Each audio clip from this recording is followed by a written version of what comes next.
Building Intentional Bridges, a story of connection across divides. The architect of understanding, Marcus Rodriguez had spent 15 years designing physical bridges, elegant spans of steel and concrete that connected cities across rivers and valleys. But standing in the community center that evening, looking at the sea of angry faces divided by an invisible chasm, he realized his engineering skills were useless here. The town of Riverside had been torn apart.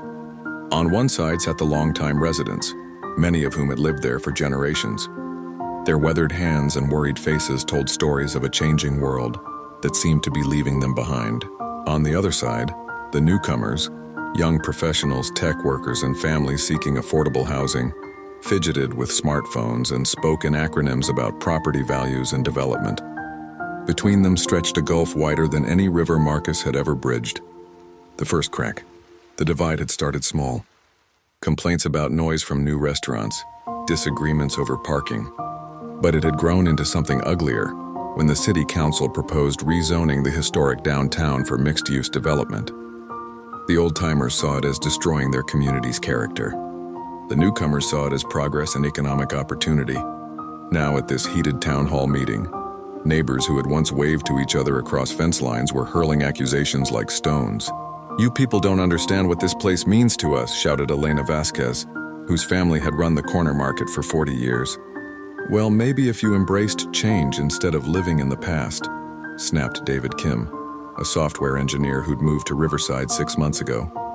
Marcus watched the mayor struggle to maintain order and realized that no amount of parliamentary procedure would bridge this divide.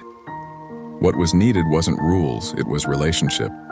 The blueprint that night, Marcus couldn't sleep. As he lay in bed, his mind wandered to his most challenging bridge project, spanning the Clearwater Canyon. The gorge had seemed impossible to cross until he stopped thinking about it as one massive leap and started seeing it as a series of smaller, manageable connections. The next morning, he called Elena and David, the two most vocal representatives of each side. "I have a crazy idea," he told them. "What if we tried to understand each other before we tried to convince each other?" Both were skeptical, but something in Marcus's calm certainty made them agree to meet at his house that Saturday morning. The first span Marcus had prepared carefully. No meeting table that would feel formal or confrontational. Just 3 comfortable chairs arranged in a triangle in his living room, with coffee and Elena's famous churros, which he'd specifically requested she bring. "Here's my proposal," Marcus began. "For the next 2 hours, we each get 40 minutes to tell our story. Not our position on development, not our arguments, our story. What brought us here? What this place means to us, what we're really afraid of losing." Elena went first, and her story surprised David. She spoke about arriving as a 7-year-old refugee, speaking no English, and how the community had embraced her family. The corner market wasn't just a business. It was where she'd learned English from patient customers, where she'd met her husband, where she'd celebrated her children's first steps. "When I see all these changes," she said, her voice breaking slightly, "I don't see progress. I see erasure. I see my granddaughter growing up in a place where nobody will know her story." David's story was different but equally moving.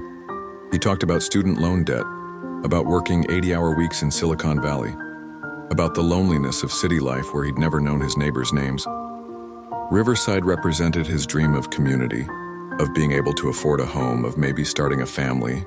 "I didn't come here to destroy anything," he said quietly. "I came here because I want what you have, a sense of belonging somewhere." Marcus watched something shift in the room. Not agreement, not yet, but recognition. The beginning of seeing each other as people with legitimate hopes and fears, rather than as opposing forces. Building the structure. Over the following weeks, Marcus organized what he called story bridges, small gatherings where residents shared their personal connections to Riverside.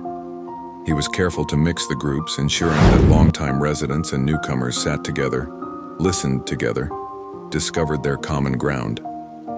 Mrs. Chen, who'd lived on Oak Street for 60 years, found herself in deep conversation with Sarah, a young mother who'd just bought the house next door. They discovered they both loved gardening and shared concerns about the lack of safe play spaces for children. To learn an essential skill, thanks for listening.